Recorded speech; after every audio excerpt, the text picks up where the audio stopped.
You may ask yourself, what is the answer to that question in the title? But in order to find that out, you must also ask yourself, well, how did I get here? Well, we have been letting the days go by with Gengar in advance for a very long time, and it was actually quite a controversial presence for a while. Not in the sense that it was inviting tiering action on it or anything, although some very prominent players were very vocal about their desire to see something done about it. But eventually the metagame adapted. And what I'm referring to isn't even the titular Hypnogar, not at all. When Advance was in Smogon Tour, and then in the years following, when the dedicated player base was pretty limited, then most Advance was just Spike's Gengar Wars, because if you're coming in from a later generation and you just want straightforward autopilot stuff that makes sense to you, it's pretty plug it and play, because obviously these are the best Pokemon around. And the synergy is something that anyone can understand regardless of generation. You have the sand, and then you have the spikes, and then you have the fast spin blocker that dishes out status on top of that with Will-O-Wisp, and it's a great special attacker too. Yeah, you can figure that out. It's a lot more intuitive and generally reliable a team style than figuring out the metagame-specific synergies of some kind of offense. So first I have to bait in this wall, and then I have to do that to weaken it, and then take it out, and then I can set up the sweep. And that's a lot more dedication to learning the metagame proper, as opposed to just Skarm-garring it out. Or actually Fortress-garring it out, as was the norm in the days of Smogon Tour. But yeah, that was when a lot of players were like, oh, Spikes plus Gengar is too much, and it's just so unpleasant. And that was what the issue with Gengar was before, especially in 2015, which is incidentally where all these replays are from. They are from the World Cup of Pokemon 2015. But yeah, after the World Cup of Pokemon, or near the end of the World Cup of Pokemon 2015, it was discovered that Sleep Talk does not work the way we thought it did. Like in Gen 4 and later, you sleep talk and then you wake up, But then in 2015, it was discovered, if you sleep talk and switch out before waking up, you did not burn any sleep turns. So that kind of messed the game up a lot because of Rest Talk no longer being nearly as viable. The biggest users were obviously Zapdos and Suicune, but there were also others like Swampert, and Skarmory was a really good one. And generally, this makes status more palatable on average, and it's easier to go bulky. Not that it's difficult to go bulky now, but the Gengar outcry really exploded after that, because suddenly you didn't have this built-in, even offensive teams couldn't afford this, could previously afford, Rest Talk Zapdos, Rest Talk Suicune. They were very popular and successful on these styles, sometimes even both. So you could play around a Will-O-Wisp, or theoretically Hypnosis, but we're getting there.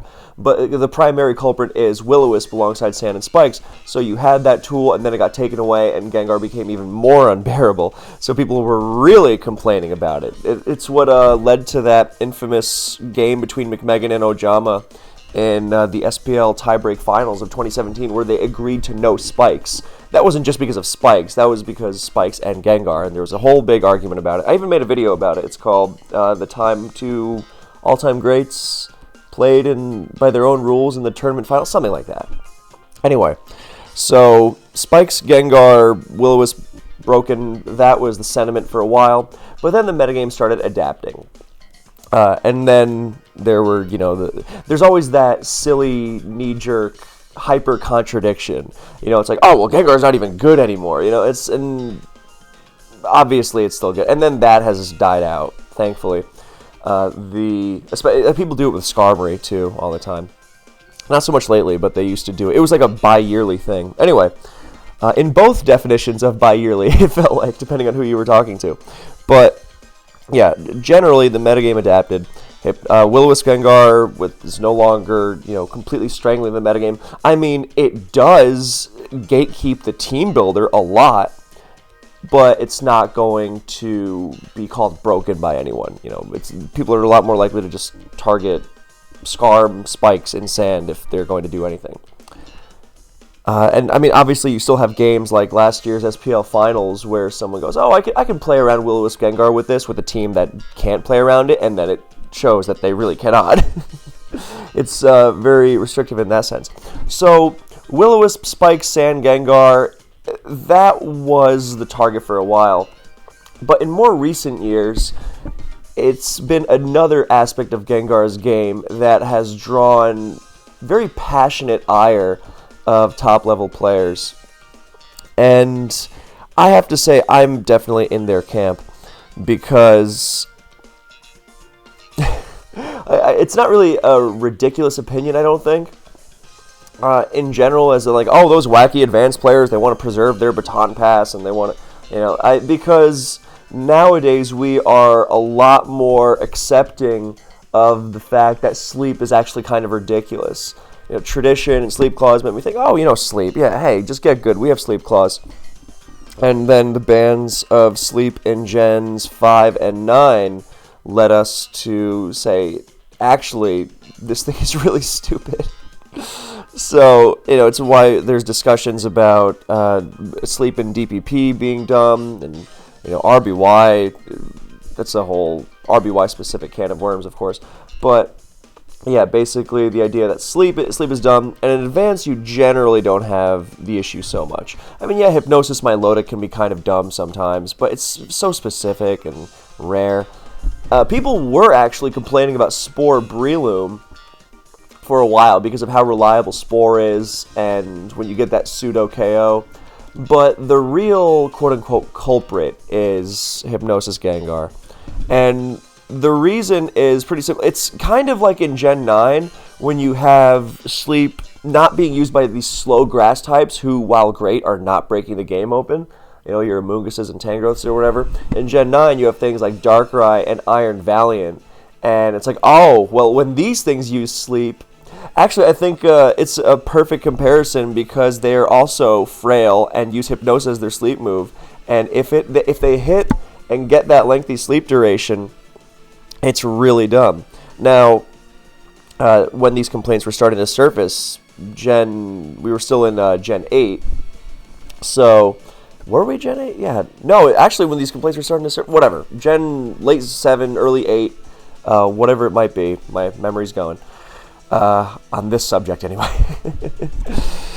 And it was generally met with, yeah, okay, whatever, Hypnogar. But now I'm wondering if the people, I almost called them players, then I realized they're not really players. They like playing policy. So I wonder if these policy enthusiasts might be more sympathetic to the idea now that it has been demonstrated just how ridiculous sleep can be.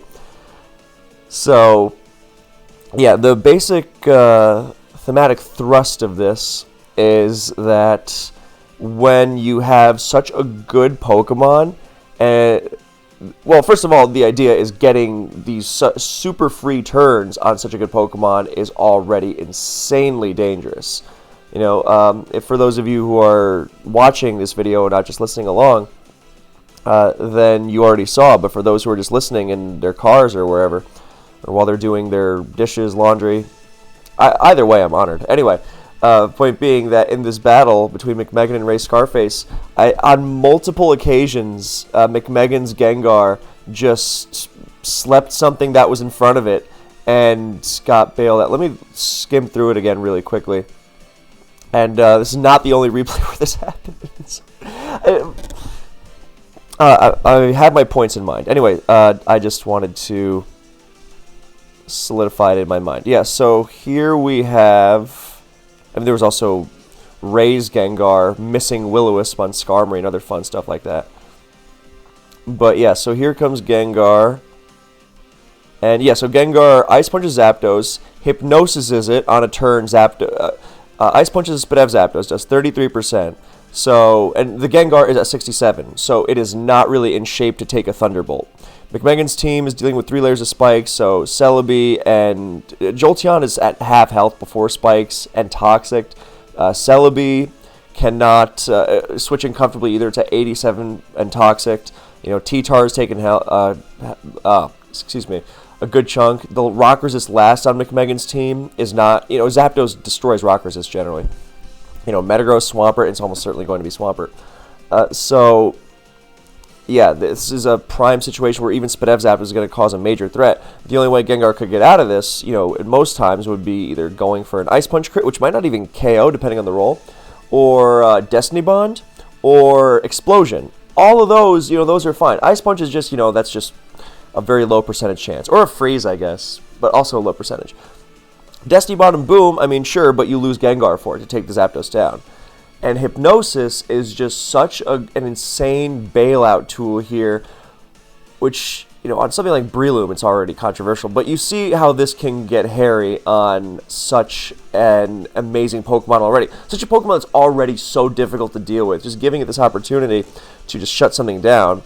And I guess the kind of idea I'm thinking is, would Gengar be broken if it had Spore? And if the answer to that is yes, I'm saying, well, isn't Hypnosis theoretically just as bad? Because the idea isn't just Hypnosis gives it too many opportunities to shut something down. It's also the insane amount of RNG it brings to the game. A lot of time when you face Hypnogar, it's praying that you either dodge the Hypnosis or you wake up early, or even, this is the worst thing ever, when you try to sacrifice something you want slept to the Hypnosis. So let's say you bait the Hypnosis with Zapdos and you sacrifice your useless Jirachi, right? To get slept. Actually, it'd probably be the other way around. Whatever. So you go with a Jirachi, bait the Hypnosis, Zapdos comes in, and Gengar uses Hypnosis, and you're like, okay, cool. Zapdos is slept, Sleep Clause is active, and now I can go to my Jirachi, and there's nothing they can do about it. Oh, and the Hypnosis misses your Zapdos that you wanted to sacrifice to sleep, and now you have to do the whole song and dance over again. And yeah, so there's RNG flying all over the place. And a lot of the time you are just rolling that dice hoping to get out of it, just the same as the Hypnosis user is rolling the dice hoping that not only Hypnosis lands, but the sleep lasts a certain length. So yeah, it's really powerful, and it's RNG inducing. And this is why when people talk about sleep in advance, I mean, sure, there are some people who say, oh, well, Spore's dumb on Breloom, and Hypnosis Milotic, and Lovely Kiss Jinx Cheese, whatever, let's just get rid of all of it.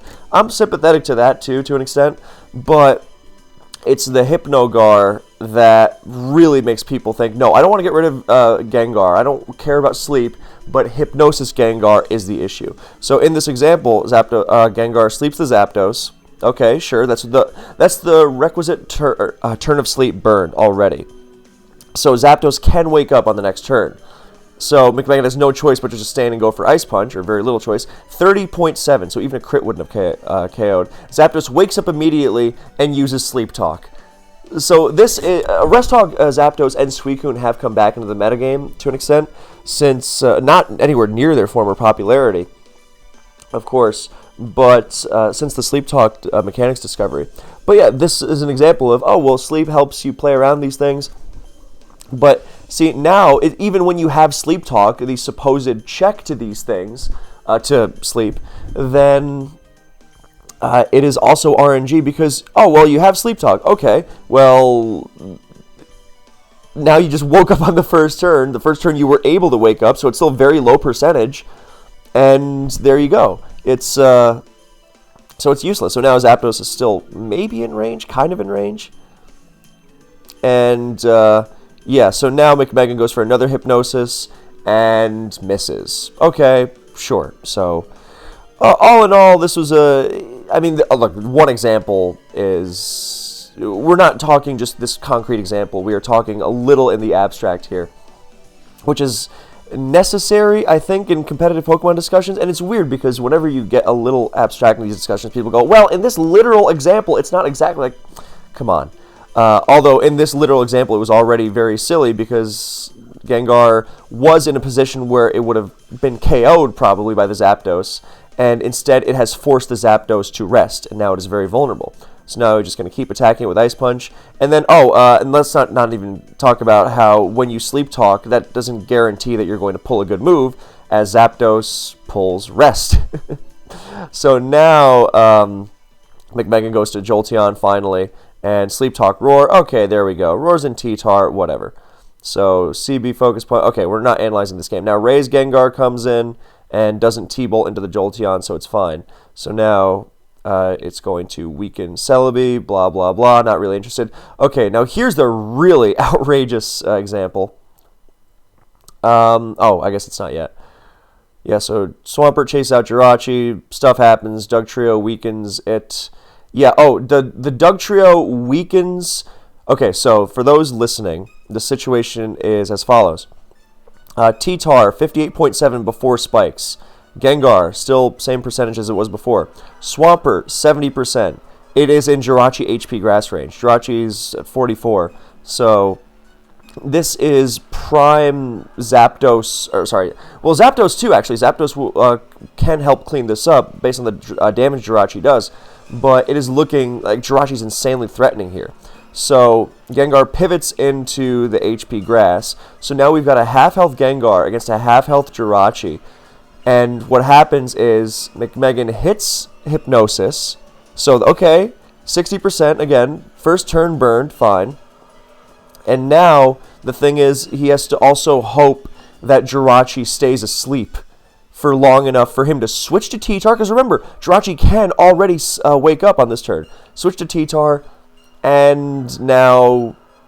Yeah, no, now it stays asleep, and T-Tar KOs it with EQ, and I mean, we're not just talking about the odds of, 2 turns of sleep. Yeah, that's totally reasonable. It's the hitting Hypnosis into that in this situation, which is just, and this is after the after the whole Zapdos kerfuffle beforehand. So this is a superb example of the kind of ridiculous power of Hypnosis Gengar. In terms of just, RNG. Well, first of all, power and RNG influence. Because if that, the wake up, the sleep talk with Zapdos, everything. To say nothing of the way it just managed to beat Jirachi like that. I mean, the only other move that could have saved McMegan in this instance would be Destiny Bond or Fire Punch, but a lot harder to slot into a moveset. So this is the basic premise of why people hate Hypnosis Gengar. And here is another McMegan replay from the same week, actually. The first game was from July 5th, 2015, and this replay is from June 30th, 2015. It was also a World Cup game. So it's interesting to see how... I was looking through recent big tournament replays, and nobody's using Hypnosis Gengar, which, I could have told you that, but I really wanted to confirm just to see if I had any recent examples. And the thing is that most people are generally not using Hypnosis Gengar because they know it's unreliable. Because, yes, in this game, McMegan pulled off some ridiculous Hypnosis stuff, and he's off to a good start in the second one. But that's, on the lucky side. And generally, when you use Hypnosis, it you know what it does. It misses, and you just lose your perfectly good Gengar, and you don't even want to use it half the time. And then, if you're not going to use the dead slot, then if you want to use a status on Gengar, then you use Will-O-Wisp, which is one of the best moves in the game. You can use both. That used to be a semi-popular set, but yeah, I think it's definitely, as people have become more aware of the terrible. Nowadays people. Let me gather myself for a second. Beforehand, people would just use Hypnosis and complain if it missed. Nowadays, people are just not as likely to use Hypnosis at all. That's why it's so rare in serious play. Before it was, I guess if you felt lucky, then you could. But yeah, it's not that it's the most consistent thing in the world. In fact, its inconsistency is actually... Sometimes this inconsistency can even work in its favor. With the aforementioned, you try to sleep sack something and it misses example. So that whole thing is the crux of the issue with Gar. Well, Hypnogar. Why people hate it so much. Because you've just got to get rid of this element of it, because, and I mean, I don't want to, get into a whole policy thing. Well, you got to ban, you got to be consistent with your bans. We play old generations, the player base issue. I don't want to get into that whole thing again, because I've circled that argument so many times recently in Black and White and DPP. But I don't care if it's full sleep or just Hypnogar, because, but the issue really is Hypnogar. So, and no, the argument that if you ban all sleep, Breloom won't have a niche, that doesn't matter. Who cares? So, that is less important than the competitive health of the tier. So, yeah, Hypnosis is, in this game, it sleeps Celebi immediately, and then, this is a pretty outrageous turn. With a fully healthy team, McMegan, never mind, I ripped out McMegan a little too much. Swampert gets roared out immediately. Good move by Golden Sun. And, it was like a turn later. Still pretty outrageous. With a nearly fully healthy team, McMegan stays in on this Jolteon. And, I get the idea he doesn't want to get roared around with spikes forever. So this is justifiable, I suppose. It's not like he did it right off the bat, but I think it's still very early to do it, especially because it's just one layer of spikes. And regardless of whether you think this is a cheesy move or not, that's not really the point. The point is that, once again, with Hypnosis, Gengar has this availability, to just totally defeat his Jolteon in this situation without sacrificing itself. Like, D-Bond or Boom, fine. Will-O-Wisp, you at least burn the Jolteon, okay. Any other move, not really. But Hypnosis, now he sleeps it, and now he gets a nice Ice Punch chip on it. And now it sleeps again. 2 turns. And, actually, that Jirachi example in the last game was 3 turns. Yeah, so now it's going to be forced out. And a nice double for McMegan. I mean, there's no doubt that he's playing, well. But it's just that the option, it's kind of the core of when something is broken or not. It's not that it always is going to automatically win the game, which I think is a ridiculous extrapolation people tend to make too much. But it's that it gives you too powerful a tool to deal with, and oftentimes dealing with it is a matter of RNG. I mean, this is a classic case for broken things in the past.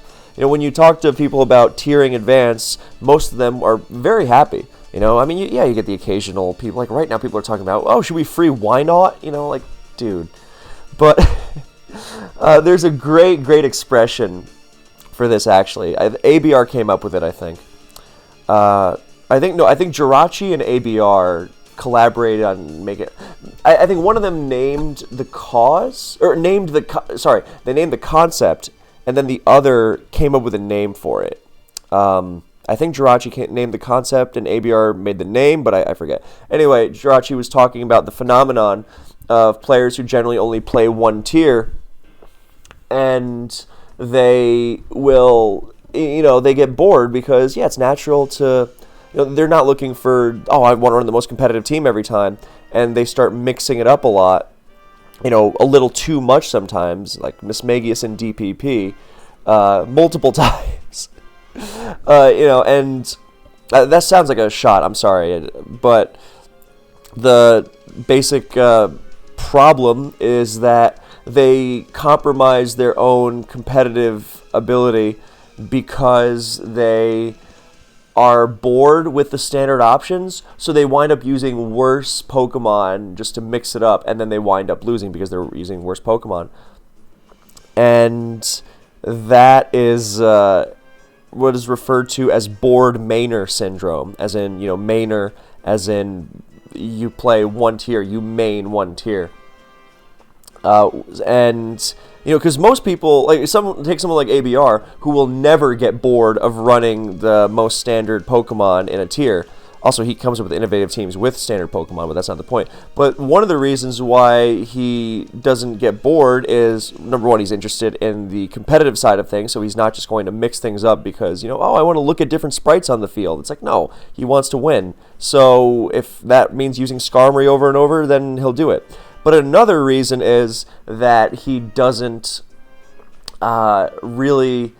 he doesn't only play one tier. So if he's bored of a tier for a time, he'll just go play something else for a while. And if you're only ever playing one OU seriously, then you see how it extends not just to your team choices, but also to, I'm bored with this tier, I want to mix it up with tiering, which is generally not the way to go. You know, because when you focus too much on a tier for a certain time, this has happened to me so many times, you get tunnel vision. And you start thinking there's only one way of doing things, and that it's the correct way, and that impedes your ability to see the game clearly. And in those situations, you have to take a step back. You come back. This happens so many times. You come back, and suddenly you see a world of possibility. So, when I say all that to illustrate the tiering example I was just saying, but like for example, 2017, I remember UD was telling me about how burned out he was in advance. Oh, I feel like the metagame, this and that, and then he took a break for 3-4 months, and then he came back and he reinvented the metagame 4 times that following SPL. And he was having a blast doing it. So.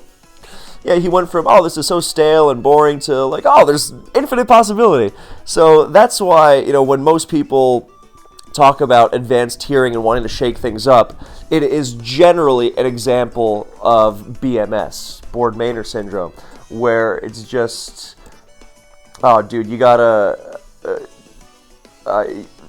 sorry, I was changing the replay and I got distracted. Yeah, it's generally a matter of them wanting to shake things up because they want to see different things, not because, the tier's really busted or whatever. But, yeah, the bustin' that does make people feel good is ripping on Hypnosis Gengar, because that is not just let's shake up the metagame thing. Like yesterday I saw someone say, we gotta get rid of T-Tar Scarm Spikes, it's too good, and, someone else was like, yeah, story at 11. T-Tar Scarb Spikes is good. It's... And, that whole thing about, let's mix up the metagame, that's just a temporary solution, because eventually something will rise to the top and will be the best, and it's going to centralize around that. That's fine. It doesn't mean that you keep mixing the metagame up just to get that temporary, mix-up from your boredom with what it is. And... I just lost my point in my head, but you get the general idea. You don't lose the capacity for innovation just because there's centralization in the tier. But Hypnosis Gengar, I say all that to illustrate the legitimacy of the Hypnosis Gengar complaint, because this one has endured. And this is not just based in I'm bored with the metagame. It's based in this thing. Even if people don't use it a lot, it's like with Baton Pass, because Baton Pass was also not used all the time, specifically because it is risky. And sometimes you feel stupid when you bring it to a game you could have won and you wind up losing. And it's like, why did I do that? I could have just played my regular game and I would have been fine. And with Hypnosis Gengar, it can be a similar thing. But it's also, it being too powerful a fishing tool enables situations where you say, you know what, I don't feel confident in myself this game, I'm just going to raise the level of RNG, and that will improve my odds, and I'm just going to flip enough powerful coins to where I might be able to snag this one. And that's what Hypnogar is, basically, when you have it in these silly, silly situations where you're staring down something you have no business beating with any other move. And before you say, if you lose to this, then it's not a counter. Well, to that I say, it restricts the counters too much. That's the whole point. It's why something like Scald is stupid.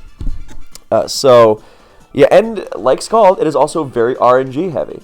So, in this final replay, there's an example of Gengar sleeping a Regice one-on-one and then focus punching it.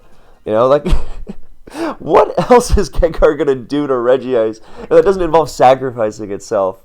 But in this is just now you lost to it. So now the Regice is chased out, less than half health, slept. It's completely ruined. And it got nothing out. And there's nothing really to do against such a fast sleeper but just hope for the sleep. Lumberry. Yeah, Lumberry. Okay. Not to say that Lumberry isn't a great item, but you can't use it for everything. So, yeah, that is basically it from me on this subject. Please do let me know what you think. I would love to hear it. Yeah, I'm also just thinking about how I had to go so far back in the past because of because in high-level tournament games, you'd never see Hypnosis Gar anymore, because why would you when Will-O-Wisp is so reliable? And yeah, like, let's say we know better or whatever, but now Hypnosis Gengar has been reserved for that kind of baton pass-esque, don't use this unless you are trying to steal a game from a player you don't think you can beat through, in a more neutral matchup. You know, not to say you shouldn't try to gain matchup advantages, that's not what I'm saying at all. But there's a difference between I want to get a matchup advantage and then play the game, and then this, which is basically, well, I hope the coin flips favorably enough. So, yeah. We will just see the conclusion of this game. So, thank you so much for watching / listening. I hope you enjoyed, and I will see you in the next one.